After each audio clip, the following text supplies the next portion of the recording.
Nosotros lo que vamos a tratar de hacer es mirar qué produce cada una de estas escalas de la gestión de la educación. Por eso vamos a hablar de la gestión de la escala de las políticas educativas, de la escala institucional y del aula. Todas estas gestiones se desarrollan en un contexto, en un tiempo, en una sociedad, en un momento, con determinadas características. Como el tiempo es breve, vamos a entrar directamente al tema del currículum. Por eso, para comenzar, nada más que para recordar que el currículum viene del latín, que significa carrera, que a su vez deriva de una referencia que es pista o carro de carreras, es decir, este tránsito por el que vamos a caminar. Lo que voy a presentar ahora podría ubicarse tanto en la escala de la gestión como de las políticas como en la escala de la gestión institucional. Y para eso voy a acudir a un texto de un autor que se llama Busquet, que escribe en 1974 algo muy interesante. Dice, imagínense una escuela de natación que quiere formar nadadores y dedicar un año a enseñar anatomía y fisiología de la natación, psicología del nadador, química del agua y formación de los océanos, costos unitarios de las piscinas por usuario, sociología de la natación, antropología de la natación y, desde luego, historia mundial de la natación de los egipcios a nuestros días. Todo esto evidentemente en base a cursos magistrales, libros, pizarras, todo sin agua.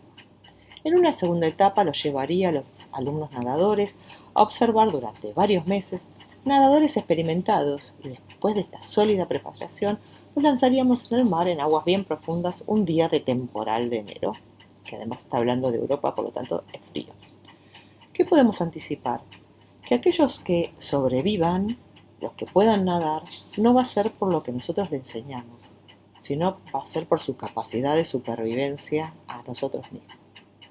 Por lo tanto, cuando nosotros pensamos en el aula, en lo que enseñamos, tenemos que pensar qué y cómo vamos a planificar, anticipar, por lo menos preguntarnos cómo creemos que aprenden los estudiantes, lo cual está decididamente relacionado con cómo y qué vamos a enseñar y qué y cómo vamos a evaluar.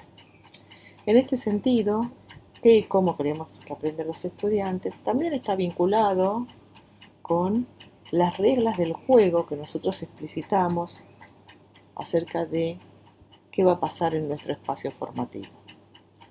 Es probable que aún persistan algunas ideas que fueron comunes en otros tiempos acerca de cómo creemos que aprenden. Creemos que aprenden, como dijo Pavlov, como aprendía el perro, por condicionamiento. Creemos que aprenden, como decía Sorday, como los gatos, como decía Skinner, como las palomas, como decía el conductismo en general, como las ratas. Creemos que aprenden como los monos, como nos dijo la Gestalt por Insight, o creemos que aprenden como solo los hombres y mujeres pueden aprender, por descubrimiento, por interacción y por medio de la relación con los otros.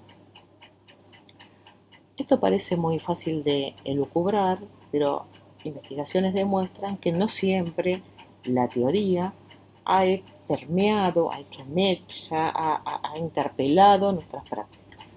Por eso es muy importante cuando pensamos en la evaluación, que es un proceso que permite reconocer los logros y las dificultades en el aprendizaje de los estudiantes y ofrece información tanto de la enseñanza como del aprendizaje para la toma de decisiones y para favorecer mejores y más ricos aprendizajes, hacernos estas preguntas. ¿Qué evaluamos? Debe estar en consonancia con qué enseñamos y cómo. Por lo tanto, qué y cómo evaluamos está indisolublemente ligado y nosotros en este momento vamos a hacer foco en cómo. Si bien las evaluaciones podemos pensar en evaluaciones informales, las preguntas, los intercambios, semiformales, los trabajos, los ejercicios, las actividades, nosotros ahora vamos a hacer foco en las formales. ¿Cuáles son estas evaluaciones formales?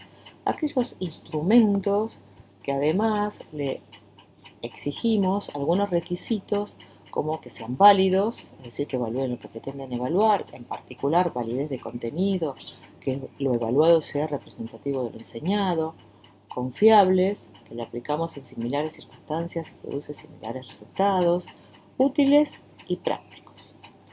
En este punto es importante discriminar que de acuerdo al formato curricular hay algunos instrumentos de evaluación y de corrección. Yo estoy haciendo una distinción entre ambos que son más aptos. Por ejemplo, para la asignatura materia podría usar una prueba escrita. Pero yo, si trabajo como taller, la prueba escrita solo va a relevar la teoría de lo trabajado. Por lo tanto, lo pertinente en ese punto va a ser trabajar con algún tipo de desempeño. También hay que pensar, entonces, de acuerdo a qué evaluamos. Conocimientos, capacidades, desempeños, ¿qué? Algunas tendencias que podríamos formular los docentes, es que a veces cuando enseñamos, sobre todo cuando hace mucho tiempo que enseñamos, nos parece que, como ya lo dijimos muchas veces, los estudiantes ya lo deben saber. Otras decisiones están vinculadas con decidimos nosotros por ellos, como no colocar el puntaje en las evaluaciones, porque creemos que pueden especular.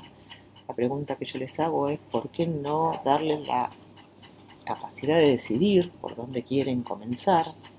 Creemos que el lenguaje es transparente, por lo tanto muchas de nuestras consignas son poco comprensibles, ¿no?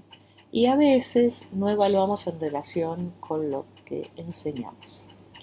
Por lo tanto, si bien la evaluación no se reduce a una dimensión técnica, hay que tener presente algunos requisitos técnicos porque eso es probable que contribuya a la justicia en la evaluación. Los propósitos son las intenciones del docente, es decir, son nuestros compromisos. Y los objetivos enuncian, definen aquellos que esperamos que los estudiantes logren. Esos logros es importante diferenciarlos, porque los objetivos dan pistas sobre la evaluación. A veces en una planificación, en una secuencia didáctica, parecen indiferenciados. Entonces, ¿por qué diferenciarlos? Porque si solo tenemos propósitos, no vamos a saber qué esperamos que los estudiantes logren. Por ejemplo, yo puse acá 2, despertar en los estudiantes el deseo de seguir estudiando, muy lindo propósito, motivar a los estudiantes una actitud activa y participativa. Ahora, ¿qué espero que ellos logren? No tengo la menor idea. Otra pregunta que podemos hacernos si evaluamos de una manera similar a cómo trabajamos en la enseñanza. Si lo evaluado es representativo de lo enseñado y particularmente de lo más importante. Si se nos ocurre ser creativos en el momento de la evaluación, ya que no es el momento de la creatividad es el de la enseñanza, sino no estamos evaluando aquello que efectivamente enseñamos. Otra pregunta es, ¿las consignas resultan orientadoras? ¿Indican aquello que tienen que hacer? ¿Están redactadas de una manera contextualizada? ¿Responden a la complejidad trabajada? Miremos alguna. ¿Qué es la teoría? Yo no podría responder después de tantos años qué es la teoría. ¿Qué habrá querido decir el docente? Define con tus palabras a qué llamamos teoría. Define según los autores trabajados. ¿De qué se trata el texto? ¿De qué se tratará el texto? O una que es mi preferida. ¿Qué clases de heridas conoces? Yo pondría o respondería ninguna. Y el docente debería colocar que está bien, porque no me preguntó qué clases de heridas hay, o fueron trabajadas, o qué clasificaciones se pueden mencionar. Me preguntó cuáles conoce. Entonces, yo no conozco ninguna. Otra pregunta que nos podemos hacer es si tomamos decisiones estratégicas en la distribución del puntaje. Colocamos mayor puntaje a aquello más complejo. Hacemos una distribución más o menos razonable para después establecer si yo coloqué 7 ítems que le estoy pidiendo que respondan, 7 cuestiones, y coloco un puntaje de 3 para 7, que ahí siempre estamos haciendo cuentas. Entonces, bueno, ¿qué tipo de decisión? Si tengo 6 puntos, como puse aquí, algunos tienen mayor peso y ahí llego a un puntaje 10, que sería más fácil y más comunicable y mejor para todos.